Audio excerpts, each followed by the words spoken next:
Baik, ini kita tadi berbicara perekonomian kita secara umum. Lalu pemerintah sejauh ini sudah mengusahakan sejauh mana nih untuk kira-kira paling tidak untuk mencegah, meredam agar supaya ekonomi ini tidak terlalu jauh terjunnya gitu. Baik, jadi perlu kita pahami dulu bahwa perekonomian Indonesia itu ditopang 99%. 99%. Iya, 99% itu dari sektor UMKM. UMKM. Ya, jadi sektor UMKM ini sebetulnya memiliki peran yang sangat vital dalam perekonomian negara kita. Oh, gitu. Ya, karena sekitar 94% tenaga kerja Indonesia itu ada di sektor UMKM. Makanya memang fokus pemerintah ketika ingin membenahi perekonomian negara kita ya harus memihak kepada UMKM ini. Nah, usaha-usaha pemerintah itu kalau kita perhatikan dari sektor moneter, pemerintah sudah mencoba untuk kemudian memberikan stimulus di bidang misalnya bantuan modal usaha, ya, sifatnya bantuan lunak dan lain sebagainya. Bahkan jumlah bantuan itu untuk bantuan usaha itu sudah ditingkatkan jumlahnya untuk kemudian membantu sektor UMKM ini. Hanya persoalannya juga di negara kita karena UMKM kita itu banyak diantaranya yang kemudian tidak bersyarat untuk kemudian secara administratif untuk menerima itu. Apatah lagi kalau misalnya kita di kampung-kampung di daerah mereka yang memiliki terutama usaha-usaha mikro, nano malah ya itu mereka juga pengen dapat stimulus usaha mereka dalam bentuk bantuan modal usaha, tapi mereka secara administratif gitu. Ya, mereka terbatas karena mereka contoh kecil misalnya. Kalau dalam syarat administratif yang harus dipenuhi itu kan kalau di dunia perbankan ya harus ada laporan keuangan 2 tahun terakhir, ya kan? Kemudian ada situs SIUP, izin usahanya paling minimal misalnya diketahui dari pemerintah setempat.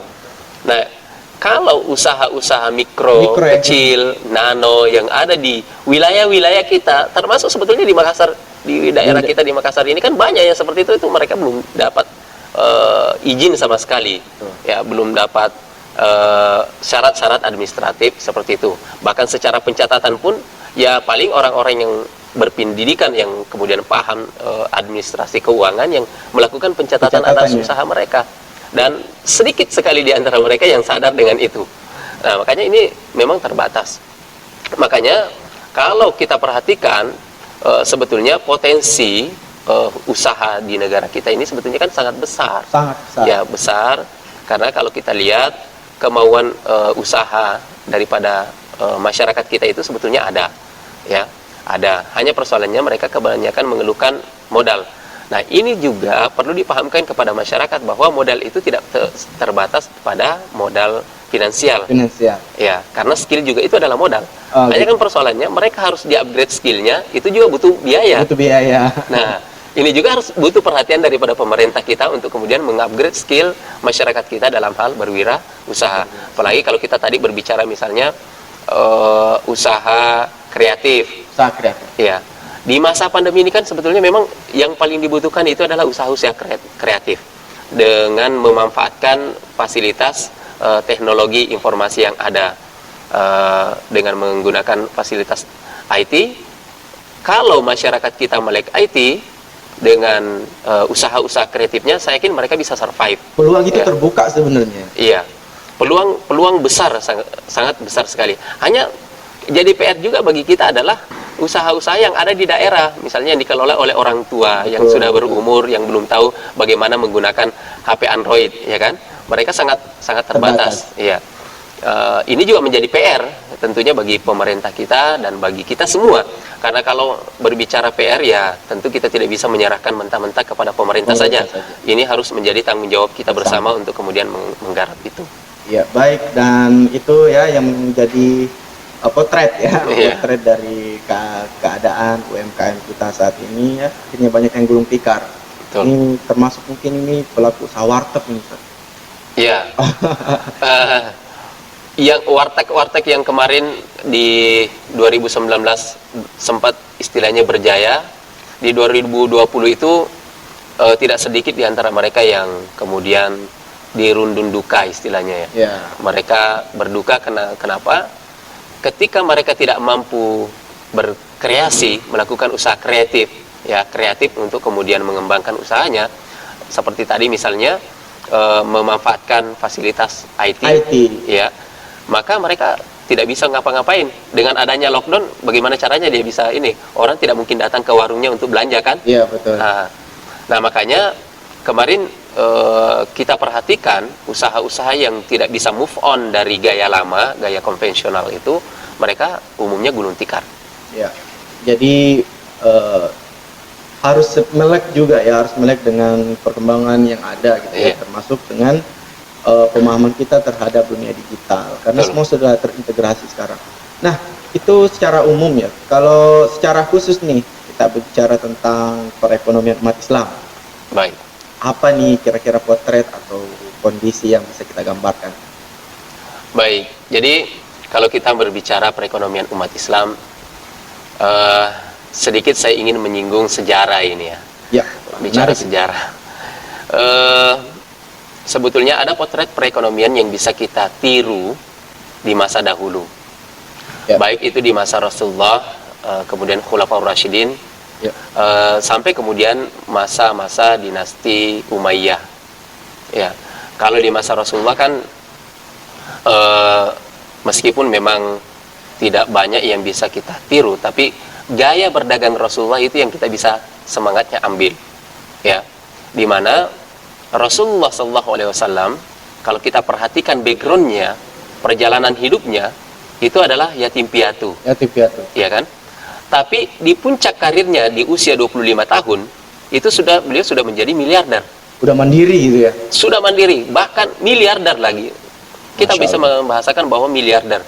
Bisa dibayangkan seorang pemuda umur 25 tahun bisa melamar seorang janda, ya, seorang janda dengan maharnya nggak kecil ini. Mahar yang tidak kecil, dan kalau kita istilahnya uang panainya. Ya, uang panainya ini. Ya, 100 ekor onta itu dengan harga onta kira-kira sekarang 20-an ya. 20. Berarti sekitar 2 miliaran. Ya, Masya Allah. Iya. Pemuda siapa sekarang yang bisa memberi? Ya. Di zaman Rasulullah angka segitu itu udah udah bisa beliau. Ini kalau di zaman sekarang pemuda-pemuda kita umur 25 tahun, 30 tahun masih nenteng ijazah. Iya, betul. Ya kan, cari kerja kan? Pas nyari kerja. Cari kerja kemana-mana. Nah, semangat ini yang harus kita tiru dari Rasulullah. Bagaimana semangat entrepreneurnya? Ya, karena kita tahu bahwa salah satu kekuatan yang harus dibangun ketika kita ingin survive, ya, kita ingin membangun negara yang berbasis Islami itu adalah kekuatan ekonomi. Kekuatan ekonomi. Ya, kekuatan ekonomi itu harus kita miliki. Makanya kita sebagai umat Islam ini semestinya harusnya kaya. Sebagaimana Rasulullah kan mengajarkan kepada kita lebih baik, lebih mulia tangan di atas daripada tangan di bawah. Hanya ada juga kaidah yang mengajarkan kepada kita bahwa berbagilah, bersedekahlah di masa engkau sulit, pada saat engkau miskin. Ya, jadi kalau mau kaya, bersedekah. Bersedekah. Padahal ini sebenarnya dalam keadaan sulit justru diperintahkan gitu ya. Disuruh disitulah letaknya kita dilatih. Karena kenapa? Kalau dia masa-masa sulitnya saja dia bersedekah, ya, apa yang dia miliki terbatas, tapi dari keterbatasan itu dia mampu bagi, maka kira-kira bagaimana di masa lapangnya? Oh iya, ya kan? Jadi seperti itu. Kalau orang berbagi di masa ketika dia punya, itu kan hal yang biasa kan? Betul. Sama misalnya kalau kita ambil perumpamaannya, orang punya uang 100.000 di kantongnya, dengan punya 20.000 di kantongnya, yang 20.000 dia bagi 10.000, ya kan? Dia bagi 10.000, kemudian yang uang yang 100.000 dia bagi 20.000, lebih banyak yang 100.000 ya dia bagi kan? Ya, tapi yang tadi ini yang 20.000 dia bagi 10.000, jauh lebih tinggi derajatnya yang 20.000 tadi membagi, karena separuh yang dia bagi. Iya, betul sekali. Yang satunya tadi hanya membagi 20%. 20%. Kira-kira perumpamannya seperti itu. Ya, jadi luar biasa ya ajaran Islam ini, karena secara logika matematika kan, kalau udah kurang terus dibagikan, itu logika matematikanya kan. Tapi ada yang saya ingin cerita sebetulnya di sini. Dari perjalanan tadi, misalnya pelajaran dari Rasulullah, kemudian turun kepada sahabat. Ya, sahabat kita, kalau kita ingin melihat sahabat-sahabat Rasulullah yang kaya itu kan ada Abu Bakar, Umar, Utsman. Kemudian yang paling kaya ya selain Utsman kan di antara mereka ini yang Khulafaur Rasyidin ini yang paling kaya itu kan yang terkenal sampai sekarang ini kekayaannya adalah Utsman bin Affan. Yang sampai sekarang sumurnya pun masih ada, ya kan? Pohon-pohon atau ladang-ladang kurmanya, kebun-kebun kurmanya masih ada, ya kan? Bahkan bank ya atas nama Utsman masih ada, ya kan? Di Mekah. Ya. Itu masih ada, hotel juga masih ada. Ya betul. Ya, sampai sekarang. Kekayaannya dinikmati sampai sekarang. Ya. Itu dari mana? Bagaimana caranya sampai seperti itu? Nah, inilah semangat ini yang harus kita bangun sekarang. Lewat apa? Siswaf. Semangat siswaf. Zakat, infak, sedekah dan wakaf. Utsman bin Affan mewakafkan hartanya dan itu bisa dinikmati sampai anak cucu kita. Bukan kita sekarang saja, anak cucu kita juga bisa menikmati sepanjang wakaf itu masih dikelola. Ada yang kelola maka masih bisa dinikmati. Jadi jangka panjangnya ini umurnya semadal haya. Gitu. Sepanjang peradaban manusia masih ada di bumi, kalau masih ada yang kelola, itu kelebihan daripada wakaf. Ya. Makanya kalau mau hidup 1000 tahun, perumpamaannya, kalau mau hidup 1000 tahun, berwakaf, berinfak. Iya, berinfak. Misalnya, contoh misalnya, punya lembaga pendidikan, ya, bangun lembaga pendidikan. Selama masih ada orang yang kemudian memanfaatkan lembaga pendidikan itu, berarti kita ini masih hidup, ya. Orang masih mengenang kita. Ini loh yang founder daripada lembaga ini, ya kan? Sama misalnya Al Azhar Kairo kan, ya, yang berawal dari masjid awalnya pada masa dinasti Fatimiyah. Ya, itu kemudian berkembang menjadi universitas tertua di Mesir sampai sekarang ini kita masih merasakan manfaatnya. Bahkan kalau di Azhar kan dosen-dosennya umumnya dari sana. Iya. Cikal bakal lahirnya juga Yayasan Al Azhar itu kan sebetulnya dari nama itu. Iya, semangatnya dari sana. Makanya nah, kemudian yang ketiga yang saya ingin ceritakan kepada kita adalah semangat yang ada pada masa dinasti Umayyah. Ada anak cucu daripada Umar bin Khattab yang bernama Umar bin Abdul Aziz. Ya. Kalau kita perhatikan dalam sejarah, Umar bin Abdul Aziz ini kan sebetulnya dalam masa pemerintahannya itu sangat singkat. Cuma 2 tahun kayak. Ada yang mencatat, ya. Tapi ini masih perlu ditabayuni datanya. Ada yang mencatat 2 tahun 5 bulan 5 hari. Ya. Ya, kalau menghitung-hitung pastinya. Tapi umumnya orang mengatakan kurang lebih 2,5 tahun. 2,5 tahun. Ya, kalau kita mau tanpa kesalahan kira-kira itulah yang menyebutnya 2,5 tahun. 2,5 tahun. Jadi 2,5 tahun Umar bin Abdul Aziz menjadi pemimpin negara waktu itu, pemimpin kekhalifahan. Tapi Umar bin Abdul Aziz ini mampu mensejahterakan masyarakat Indonesia, masyarakat Islam pada saat itu sampai kemudian tidak ada orang yang mau tangan di bawah, tidak ada orang yang mau menerima zakat. Padahal dulu di masa Umar bin Abdul Aziz itu kebalikannya, semua orang tidak ada yang mau menerima karena mereka merasa sejahtera. Apa kuncinya? Ini kunci yang saya ingin bagi kepada kita. Yang dilakukan oleh Umar bin Abdul Aziz, satu program yang program unggulan yang beliau tanamkan, ya, selain pemberantasan korupsi pada masa itu, ya, yakni semangat wirausaha. Nah, yang tema kita hari ini kan. Ya. Semangat wirausaha yang dibangun oleh Umar bin Abdul Aziz, satu rumah satu usaha. Ya. Jadi satu rumah satu usaha. Jadi emang digalakkan begitu. Digalakkan. Jadi mereka yang mau berusaha bahkan diumumkan, bahkan siapa di antara kalian, bahkan termasuk siapa di antara kalian yang ingin menikah. Pemuda yang ingin menikah tapi belum mampu secara ekonomi, difasilitasi oleh negara, dinikahkan, ya, dinikahkan oleh negara pada saat itu. Kalau tidak mampu, makanya mereka memang waktu itu Umar bin Abdul Aziz mencoba untuk kemudian melakukan pendataan kepada masyarakat, siapa di antara mereka yang ingin berwirausaha, dicatat, didata, diidentifikasi, kemudian diberi pelatihan terlebih dahulu, diberi pendampingan, kemudian diberi modal usaha. Karena tidak bisa, kalau misalnya di negara kita praktek yang ada itu kan sebetulnya ini yang perlu diperbaiki, ya. Kalau bagi saya, yang menurut pengamatan saya, ini yang perlu diperbaiki bersama. Orang umumnya ingin bersemangat usahanya banyak, tinggi, ya kan? Tinggi semangat usahanya. Saya mau buka usaha ini, mau buka usaha itu. Giliran ditanya skillnya apa? Tidak tahu. Hanya melihat orang buka usaha, dia juga pengen, ya kan? Dia buka usaha kuliner, ternyata masakannya tidak enak, tidak laku kan? Nah, bagaimana tipsnya supaya masakannya enak? Itu yang harus dilatih dulu. Maka mestinya ketika kita ingin membentuk jiwa wirausaha itu, upgrade skill gitu ya. Upgrade skillnya, ini yang harus dilakukan dulu, dan ini biayanya mahal. Oh, iya. Harus ada spending money. Ya, untuk ini, makanya ini yang harus dibiayai dulu. Jangan langsung kucurkan biaya, memberikan stimulus ekonomi kepada mereka untuk buka usaha. Tidak seperti itu. Harus di-upgrade dulu skillnya mereka, pelatihan dulu. Makanya saya katakan di awal tadi bahwa sebetulnya bukan hanya modal. Modal itu kita tidak bicara hanya modal money. Karena kalau unsur-unsur bisnis itu kan, kalau kita perhatikan selain money ada ya kan, metode, caranya. Ya, karena manusianya ini yang harus di-upgrade dulu. Kemudian metode yang digunakan dalam berbisnis itu yang harus mapan. Bagaimana metode yang jitu untuk kemudian berbisnis. Contoh misalnya yang dilakukan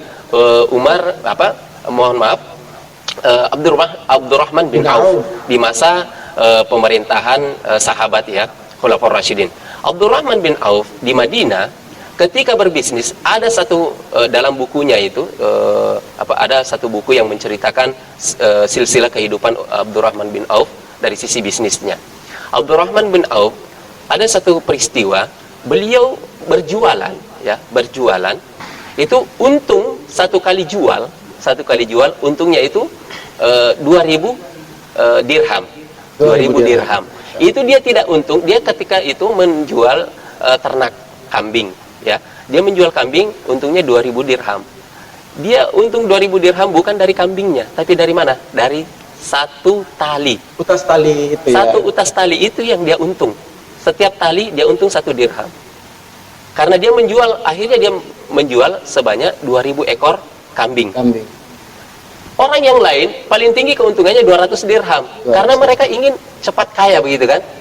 Abdurrahman bin Auf tidak seperti itu konsep bisnisnya. Abdurrahman bin Auf itu punya ilmunya berbisnis. Dia punya ilmunya berbisnis. Nah, ini yang harus kita tahu ini. Kita orang Indonesia itu pengennya cepat kaya, maunya instan, ya kan begitu. Ini yang masalah.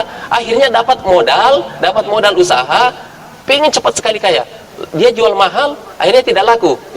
Karena tidak laku, akhirnya dia yang pakai. Ya kan? Dia yang pakai, habis modal, ngutang pula. Minus lagi. Nah, ini kendala kita ya. Makanya memang kalau kita mau berbicara bagaimana kemudian umat Islam ini kondisi kita ya di Indonesia, umat Islam ini mau bangkit, maka yang pertama yang harus kita benahi itu adalah mindset wirausahanya. Mindset wirausaha kita. Bagaimana kemudian skillnya bisa di-upgrade, lalu kemudian diberi pembekalan dan diberi bantuan modal. Nah, pertanyaannya, dari mana modalnya? Itu ini dari mana modalnya? Karena kalau kita hanya mengharap dari pemerintah misalnya, bukan kita mengecilkan ya, berharap dari pemerintah itu tidak bakalan cukup. Ya, harus kita akui bahwa dengan kondisi perekonomian kita sekarang, dengan utang negara kita sekarang, seberapa banyak sih? Iya, dengan utang negara kita, ya kan? Yang 7 ribu triliun ya, lebih. Nah, dengan utang negara kita tidak bisa terlalu banyak berharap kepada negara kita untuk kemudian bisa membangkitkan sektor UMKM kita, ya, betul. Masyarakat kita untuk bisa berwirausaha, khususnya umat Islam ya. Karena sebetulnya umat Islam itu punya kekuatan. Ada kekuatan umat Islam ini yang harusnya diberdayakan, dibangkitkan itu, semangat dan kekuatan itu. Dari mana kekuatannya? Tadi yang saya sebutkan di awal, kekuatan kita itu ada di siswaf, zakat, infak, sedekah, dan wakaf. Kalau itu dioptimalkan, data siswaf negara kita, zakat ya, zakat dan wakaf, bukan wakaf, di luar wakaf. Zakat negara kita itu potensinya menurut data Basnas, ya. Ini data Basnas 2019 kemarin itu menunjukkan bahwa ada sekitar 285 triliun. 285 triliun. Iya, potensi zakat kita itu di luar infak sedekah, ya kan? Padahal potensi infak sedekah itu sebetulnya lebih besar lagi kalau kita mau kalkulasi, karena banyak orang yang kemudian zakatnya cuma wajib zakatnya misalnya. Kalau zakat di negara kita versi Kemenak itu kan 5 juta rupiah. 5 juta rupiah itu sudah wajib zakat 2,5%, ya kan? Sampai nisabnya ya. Iya, nisab zakatnya seperti itu kalau zakat profesi. 2,5% dari 5 juta itu kan taruhlah 150.000 ya. 150.000. Berarti bahkan banyak orang yang kemudian berinfak bersedekah yang mungkin capai 500 ribu kan. Betul. Berarti kalau kita mau mengkalkulasi antara zakat dan wakaf itu jauh lebih besar lagi. Boleh jadi akan mencapai 1000 triliun. Potensinya ya, potensi di luar lagi dari wakaf. Wakaf negara kita potensinya itu 180 triliun. Ya. Itu potensi ya menurut data BWI. Nah, ini merupakan kekuatan kita sebetulnya. Tapi pertanyaan kemudian adalah kekuatan ini bagaimana melembagakan, karena kalau kita mau mengelola usaha, memfasilitasi banyak orang, ya, mengakomodir banyak orang, itu tidak bisa dilakukan oleh individu-individu. Betul. Itu harus melembaga. Harus dilembagakan. Iya. Nah, kalau kita menunggu misalnya lembaga-lembaga formal untuk kemudian melakukan itu semua, maka itu perjalanannya akan lambat. Sedangkan recovery ekonomi negara kita ini semestinya kan cepat. Harus cepat. Iya. Terutama kalau kita ingin mengejar target pemerintah bangkit menjadi 4%, ya. Apalagi kalau misalnya target pemerintah kita 2045 negara Indonesia ini masuk ke dalam ring 5 besar perekonomian dunia. 5 besar dunia. Bahkan ada yang memprediksi bahwa Indonesia punya potensi 4 besar dunia, ya kan? Ya. Itu ya harus dilakukan percepatan itu, dan sumber daya kita ini juga harus di-upgrade. Bagaimana kemudian pemahaman dan pengetahuan, kemudian skill sumber daya kita. Nah, kita melembagakannya itu sebetulnya, kalau mau menyederhanakan pelembagaan, kita punya lembaga yang bisa kita gunakan wadahnya, ya. Wadah yang ada di tengah-tengah masyarakat. Itu ada. Sampai ke pelosok-pelosok negeri ini. Apa itu? Masjid. Berdayakan masjid. Berdayakan masjid. Kita punya potensi untuk kemudian kita bisa berdayakan, yakni masjid. DMI, ya, Dewan Masjid Indonesia, ya. Dalam hal ini mantan wakil presiden kita Yusuf Kalla itu pernah menyatakan bahwa jumlah masjid yang ada di negara kita, ya, di seluruh Indonesia, ya, itu ada kurang lebih 800.000 masjid. Bisa dibayangkan 800.000 masjid ini kalau diberdayakan, mencoba untuk kemudian menghimpun dana-dana infaknya itu, lalu kemudian kita bukan berbicara zakat ini, ya. Saya tidak mau berbicara zakat dulu karena itu harus dilembagakan oleh negara, ya kan? Karena ada negara yang ada aturan negara yang mengaturnya. Tapi saya ingin mencoba untuk kemudian melihat dari sektor informalnya, ya kan? Berbicara dari sektor aturan informalnya. Masjid kita yang saya ingin garap ini adalah infak sedekahnya. Infak sedekah. Masjid itu kan umumnya diumumkan begini. Sumbangan yang masuk Jumat ini adalah 100 juta rupiah, misalnya 150 juta, 40 juta, 50 juta, dan seterusnya. Bahkan ratusan juta banyak masjid-masjid di negara kita ini, ya. Nah, dana sekian banyak itu semestinya itu diberdayakan kepada masyarakat yang ada di sekitar.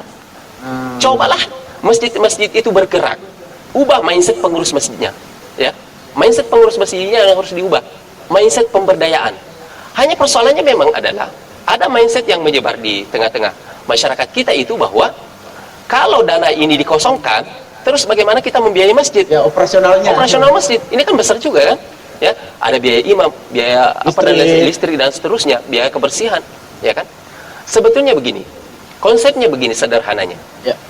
Dana yang dikelola oleh masjid, infak sedekah ini kan dari umat. Dari umat. Kalau kita kembalikan kepada mereka, data dulu tapi yang di sekeliling masjid itu minimal. Siapa-siapa di antara mereka yang punya usaha, daripada mereka minjam uang permodalan dari rentenir, dicekik leher mereka, harus bayar mengembalikan setiap bulan dengan bunga, lebih sengsara lagi. Lebih sengsara lagi. Mending pakai infak ini, gunakan dana bergulir. Maksudnya bagaimana?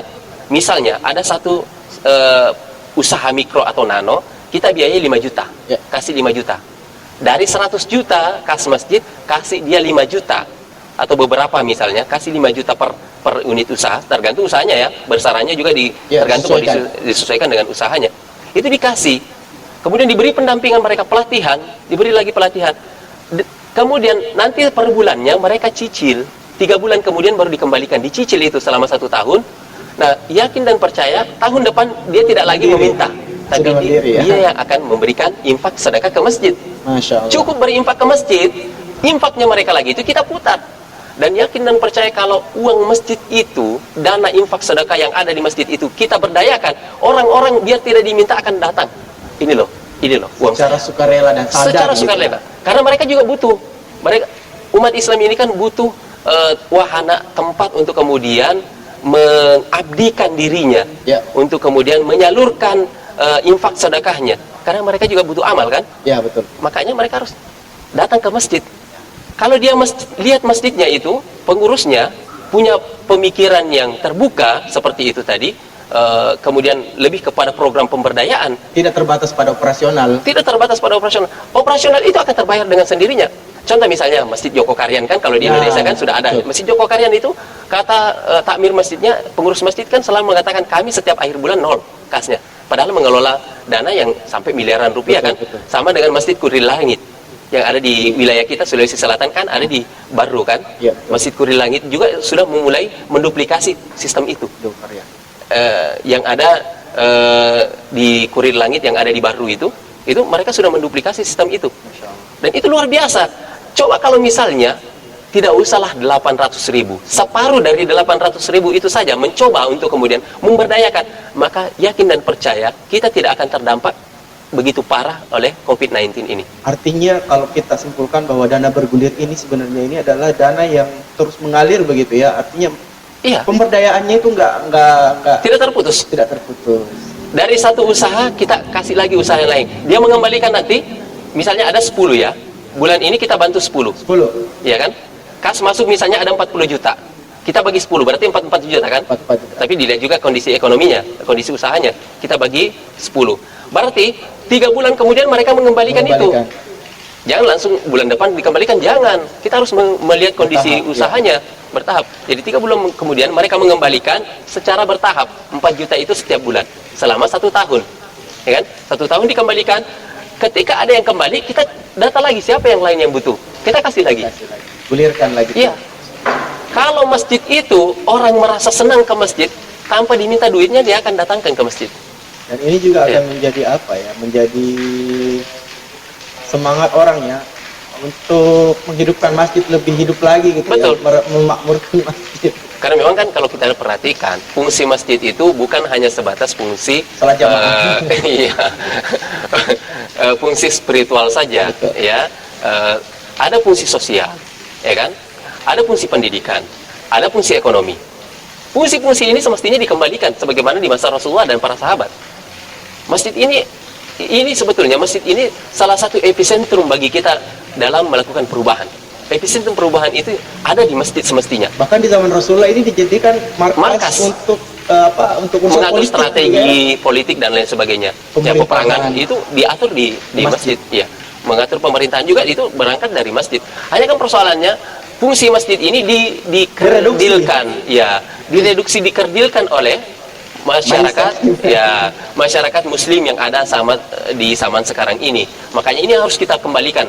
Semangat ini yang harus kita kembalikan sehingga usaha-usaha kreatif itu bisa muncul dari masyarakat-masyarakat yang ada di pinggiran, yang ada di pedesaan-pedesaan yang tidak bisa dijangkau oleh pemerintah misalnya, sulit dijangkau. Nah, mereka itu kan di setiap pedesaan itu yang ada di pelosok-pelosok itu kan pasti ada masjid. Kalau semua mindset berpikirnya seperti itu dari kita untuk kita, ya kan? Pasti Indonesia ini tidak akan ada yang miskin. Kita yakin 5 tahun yang akan datang dengan program seperti itu, kita yakin Indonesia akan sejahtera. Jadi zakat, infak, sedekah dan wakaf ini juga pada akhirnya menjadi perhatian pemerintah juga kan sekarang. Betul.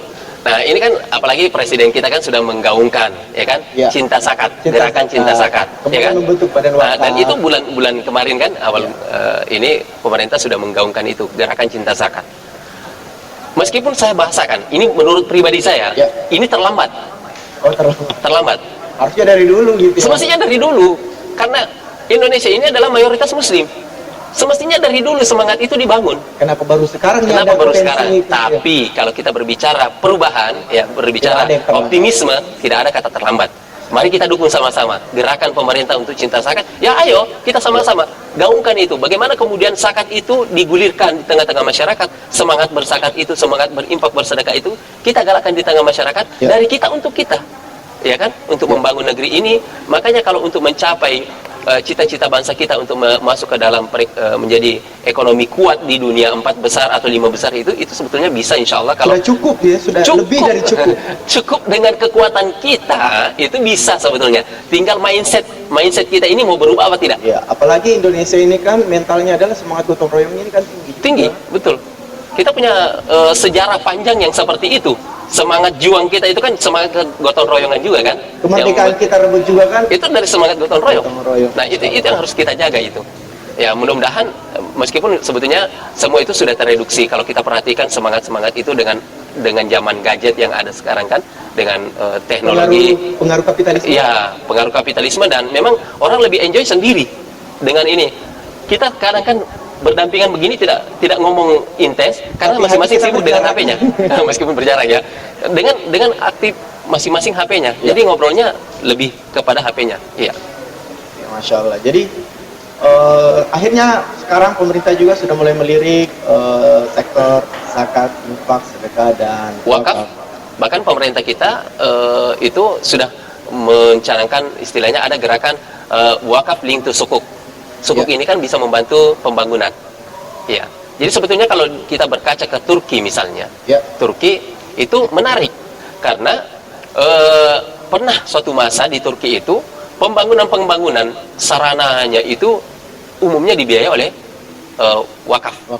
Pendidikan, rumah sakit, sarana-sarana umum ya. Sarana umum itu dibiayai oleh wakaf. Orang berwakaf. Di Indonesia sebetulnya potensi wakafnya besar. Kita lahan di Indonesia itu, lahan tidurnya, lahan wakaf ya, itu baru separuhnya yang bersertifikat, sertifikat wakaf. Dan dari separuh yang bersertifikat itu, baru separuhnya yang digarap untuk diberdayakan. Tinggal dikelola dengan baik aja gitu. Kalau dikelola dengan baik, iya, kita punya potensi sebetulnya. Dengan wakaf, misalnya dengan zakat, dengan infak, sedekah, kita yakin optimis Indonesia bisa maju dari sisi ekonomi.